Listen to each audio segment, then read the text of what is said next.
皆さんごきげんよう、上川薫です。今回取り上げる話題は、ウクライナ情勢、ウクライナ軍による遠距離攻撃が今回も成功しています。そして今回の攻撃目標の中には、今までになかった新しいものについても追加されています。そして、ウクライナ軍による遠距離攻撃が一体どのような意味を持つのか、特に戦略上における意味合いについて解説を行っておきます。どうしても多くの人々にとっては、ある一つの行動によって戦争がパタリと止むといったようなことを期待しがちですが、現実においては国家の動きを止めるにはどうしても一つ一つ切り崩していくことが必要となります。今回はそうした長期的な視線でもって戦略を理解することの重要性を説明しておきます。さて、それでは早速ウクライナ軍による遠距離攻撃、今日は一体どのようなものを行ったのか見ておきましょう。今日最初にご紹介するウクライナ軍による攻撃、ロシアの石油タンカーに対する攻撃を実施しました。ウクライナ保安庁が運用する海上ドローン、シーベイビーが黒海でロシアの影の艦隊に属すると特定された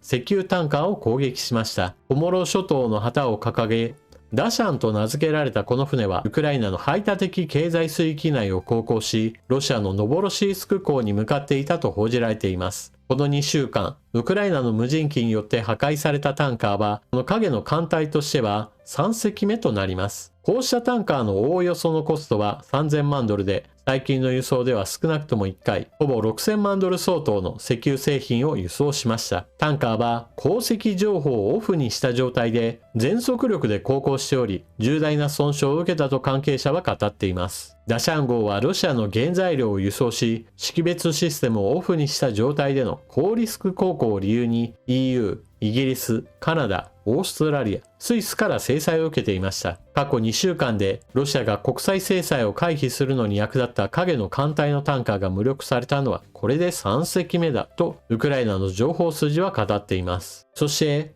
海上ドローンが攻撃できるのは黒海にとどまるわけですが、飛行型のドローンであればその先カスピ海に対する攻撃も行えます。そして今回新たな標的に追加されたのがカスピ海の石油洋上基地です。ウクライナの長距離ドローンがロシアのカスピ海石油プラットフォームを攻撃、主要油田の生産停止。こちらが今回攻撃を受けたカスピ海にあるロシアの洋上基地です。ウクライナ保安庁が運用する長距離ドローンがカスピ海にあるルクオイルが所有する沖合石油プラットフォームを攻撃、20以上の油性の生産を停止したと治安当局者が語った。このプラットフォームはカスピ海北部に位置し、ウクライナから約 1150km。今回の攻撃はウクライナによるカスピ海におけるロシアの石油採掘インフラへの初めての攻撃となる。プラットフォームには少なくとも4発の衝撃が記録されている。ベラノフスキー油田はロシア及びカスピ海のロシア領海で発見された最大級の油田の一つであり、推定1億2900万トンの原油と300億立方メートルのガスが埋蔵されている。この油田から生産された原油はカスピ海パイプラインを通じて輸出されていた。ウクライナ保安庁はロシアの石油ガス部門に対する特殊作戦を成功させ続けており、その活動範囲は着実に拡大している。ロシアにとって戦争活動に従事する全ての企業がその所在地を問わず正当な標的であることを改めて思い知らせるものだと情報筋は語った。また今日の攻撃においてはウクライナの北方に対するドローンも大量に動員されたとのことです。その攻撃の成果の一つがノブゴロドの工場に対する攻撃です。ロシアの窒素肥料及び複合肥料の主要生産企業の一つであるアクロン鉱物肥料工場へのドローン攻撃があったとの報告が伝えられています。ただし、ロシア政府及びプーチン大統領の関心は、そうした様々な戦略資源などに対する攻撃ではなく、モスクワに対する攻撃があったことを非常に重視しているようです。ウクライナ、モスクワ州など大規模ドローン攻撃、ロシア発表。ロシアはウクライナが大規模なドローン攻撃を開始し、モスクワを含む複数の州で少なくとも287機が撃墜されたことを明らかにした。ロシア国防省はモスクワ上空で少なくとも40機のドローンが撃墜されたと発表した。被害状況は不明だが、モスクワのすべての主要空港に向かう航空機が迂回を余儀なくされた。ロシア側の発表はこうした首都モスクワに対する攻撃があり、この攻撃に参加したウクライナ軍のドローンを多数撃墜したという内容となっています。つまり石油を運ぶ船や石油を掘っている洋上基地への攻撃、さらには弾薬の製造原料を作っている工場などに対する攻撃などは彼らの口からは出てこないわけです。ちなみにタンカーの話題で今日ニュースとなっていたのがこちら。こちらはトランプ大統領が強く関心を持っているベネズエラ関連の話題。アメリカの沿岸警備隊などを中心とした部隊がベネズエラの石油タンカーを拿捕したというニュースが入っています。ベネズエラの石油タンカーはキューバに対する石油を運んでいたとされ、それがトランプ大統領にとっては制裁対象の行動であり、これを阻止することが必要であったと発表しています。そのようにして石油タンカーを拿捕するという強硬手段に出るのであれば、ロシアの石油タンカーについても拿捕するぐらいのことをやってほしいものです。それではウクライナ軍による遠距離攻撃、その戦略的な意図について解説をしておきます。これまでも何回か説明はしたのですが、このチャンネルで安全保障関連の動画は非常にたくさんありますから、いやいやそんな動画見ていないよという人もたくさんおられるでしょう。改めてここで説明をしておきます。なぜこのようにしてウクライナが前線での激しい戦いをよそに後方の戦略資源に対する攻撃を行っているか。それはロシアという国家が石油や天然ガスといった地下資源に非常に頼っている国だからこそそこに攻撃することの意味があるのです。というのもロシアという国家経済を考えた場合において、ロシアは産業の中で特に地下資源を海外に売ることによって外貨を稼いでいる国です。石油、天然ガス、ウラン、ダイヤモンド、石炭など、様々な鉱物資源や地下資源などを採掘し、それらを海外に売ることによって非常に多くのお金を得てきました。特にそのお金が集まっていると言われるのがロシアの国民福祉基金です。国民福祉基金と聞くとなんだか国民に社会福祉のためのお金なのかなと誤解するかもしれませんが、現実においてはプーチン大統領にとっては使い勝手のいい財布に過ぎません。というのも2022年以降、ロシアの国民福祉基金は軍事転用されてきました。そのため、ロシアの国民福祉基金のその内訳、特に流動性資金と言われるすぐに引き出して使うことのできるものについてはどんどんと減っています。一方で流動性の低い、例えば不動産やもしくは債券、株式などについてはたっぷり残っていることから、表面上においては現在国民福祉基金はまだまだある状態です。しかしそこにも限界があります。この限界があることについて少し述べておきましょう。2022年以降、ロシアは非常に多くのものを失っています。それはまず第一に人命、次にソ連の遺産、そして3つ目が戦争を支えるお金です。人命についてはこれは正確な値についてはロシアしかわからないでしょう。しかし推計値としては死傷者数ではすでに100万人を超えており、亡くなっている人に関しても10万人、20万人といったような数字が全く違和感なく報じられています。そして亡くなった人だけではなく、当然のように多くの人々が前線に張り付いているわけですから、これらの人たちは民間企業の活動には参加できません。当然、民間企業の活動がないということは、現代においては経済活動全般においては発展性がないということを意味します。ロシア軍による本格的な侵攻以降、ロシアは戦争に対する多額のお金を費やしてきました。それは大量生産、大量消費による GDP のかさ上げといったことには意味がありますが、しかしそれが未来における経済発展につながるかといえば、むしろ完全にマイナスの方向に働きます。多くの働き世代の人たちが死んでいく、もしくは負傷するわけですから、決してそれが未来にはつながらないわけです。そして2つ目失っているものがソ連の遺産です。ソ連は超大国としてアメリカとの競争関係にありました。それは歴史の教科書にも載る冷戦構造を生み出しました。ソ連はアメリカという超大国と戦うこと、もしくはアメリカの陣営であるヨーロッパとの戦いも想定して非常に多くの軍事物資を生産してきました。宇宙での開発競争と軍拡といったものは非常に多くの軍事物資をロシアにも残すこととなりました。軍拡の影響でロシアは現在でもなお核兵器の大国ですし、また通常兵器においてもソ連の遺産を大量に保有している国でした。ただしその遺産についてはこの長期的な戦争の経過によって多くが失われています。大量に生産された戦車や装甲車、自走砲などについてはそれぞれが数千といったレベルで保管状態にありましたが、しかしそれらについては戦争の経過に伴ってオーバーホールし戦線に投入し次々と破壊され続けることによってもはやジャンク品しか残っていないと言われるような状況に近づきつつあります。ですからここ最近の戦闘映像においてもロシア軍の戦闘車両の投入率がどんどんと下がっています。なおロシアは生産能力という意味においてはソ連に比べると10分の1程度にまで縮小していますが、それらについては国家予算を通じて全力で生産に当たっており、それによって前線での活動を支えています。ただしここにおいてもソ連の遺産を使い果たしたという問題が発生していることから北朝鮮に援軍を依頼し兵士と弾薬を大量に調達するといったことを行ったわけです。もしもロシア単独でこの戦争を戦い抜くことができたのであれば、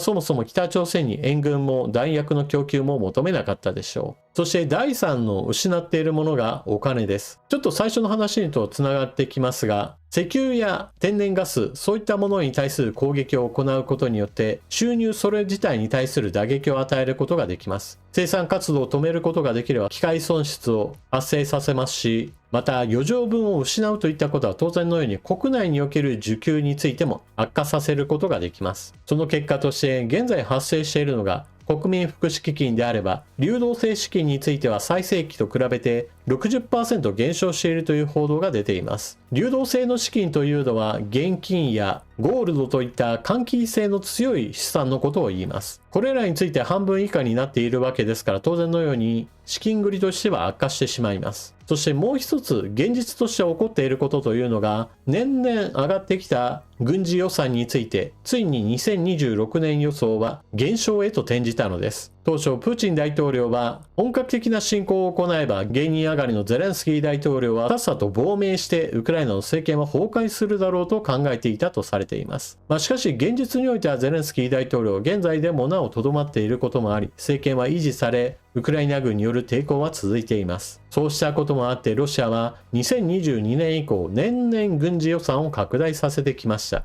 つまりそのようにしてお金をつぎ込まなければ侵略戦争を継続することが困難だったわけです。しかし先ほども述べたようにソ連の遺産はほぼ食い尽くした状態で、さらには外貨収入で莫大なお金を積み立ててきた国民福祉基金についてもすぐに軍事予算として組み込めるような流動性資金については半分以下へと転じ、そして現実において国家予算としてももはやこれ以上増額することが困難になるといったような状況へと陥っているのです。このような状況を継続させ、さらに財政収支を悪化させることがウクライナにとっては重要なわけです。現実問題として戦線における戦いといったものが継続していても、その軍隊を支えているのは何かといえば、結局のところお金です。物資がどんどんとやってくる、兵士がどんどんとやってくる。確かにそれによる戦いの展開といったものもあるわけですが、じゃあそれらがやってくる理由というのは何かといえば、結局のところ兵士をかき集めるのにお金を大量に用意するし、また軍事物資を発注するにもお金は必要です。だからこそ国家予算が全体の 30% から 40% 程度という、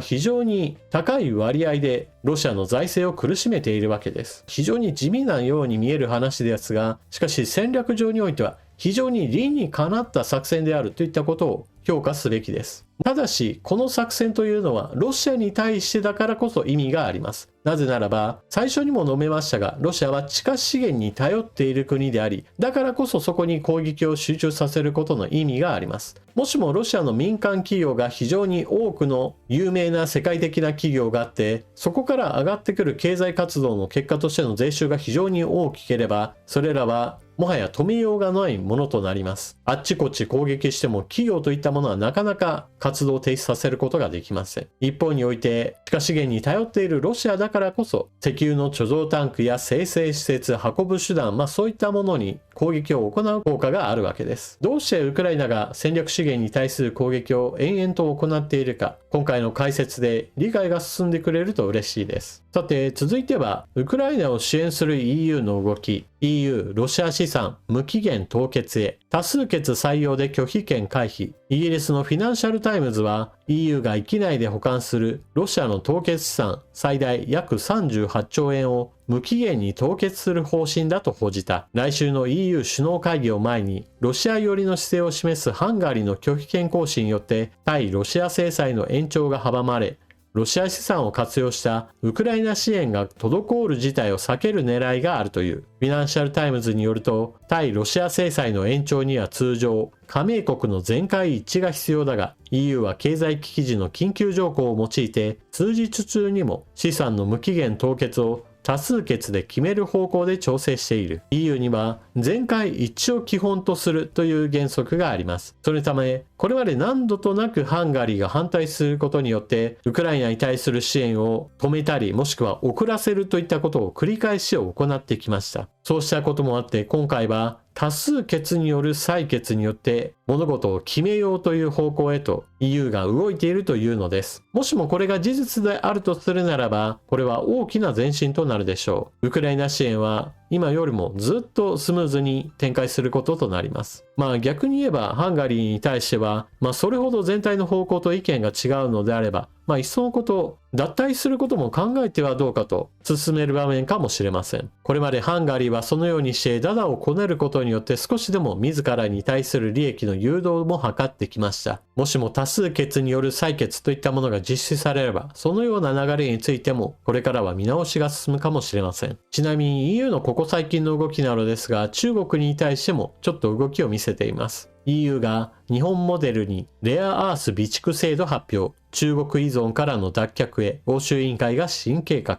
EU はレアアースなど重要原材料の供給で中国依存からの脱却を目指す行動計画を発表した。日本をモデルに備蓄制度を新設。1年で約5400億円を拠出し、供給網の多角化やリサイクルを進めるとした。備蓄制度では来年、欧州委員会に重要原材料センターを設置する。供給不足や価格急騰に対応できるよう、南アフリカやブラジル、ウクライナなど複数の埋蔵国に協力関係を広げる方針。欧州委員会は発表で、日本のエネルギー・金属鉱物資源機構に学んだ制度だと明記。日本は2010年、中国がレアアースの対日抽出枠を大幅削減した後、国家備蓄を強化してきた。EU 加盟内におけるロシアからの天然資源輸入に関してもどんどんと制限は厳しくなっていますし、またロシアだけではなくロシアのような軍事力の信奉者に対する警戒感も強まっています。10年ぐらい前の話であればヨーロッパ各国はむしろ中国との経済活動を非常に盛んにして中国をあまり警戒している様子はありませんでした。ドイツメルケル政権時代においてはむしろ蜜月関係と呼ばれるぐらいにロシアや中国と非常に密接な関係を築いていました。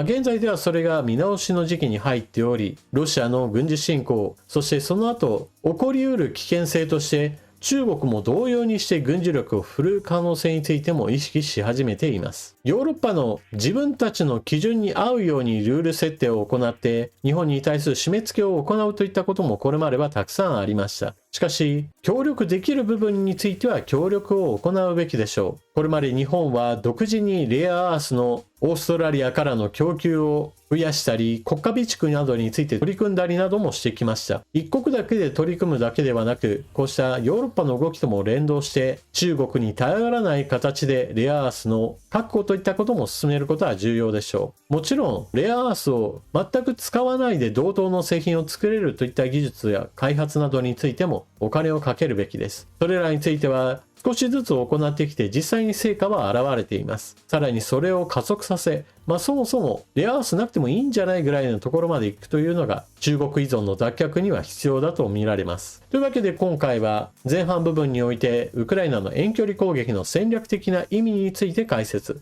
最後の方にちょっとウクライナ支援のヨーロッパの動きについて紹介しました。今回の話を聞かれてあなたはどのような感想を持たれたでしょうか。ぜひともコメントしていってください。そして動画を見終わったら評価ボタンのクリックとスーパーチャットのご利用もぜひともご検討ください。それでは次の動画でまたお目にかかりましょう。またね。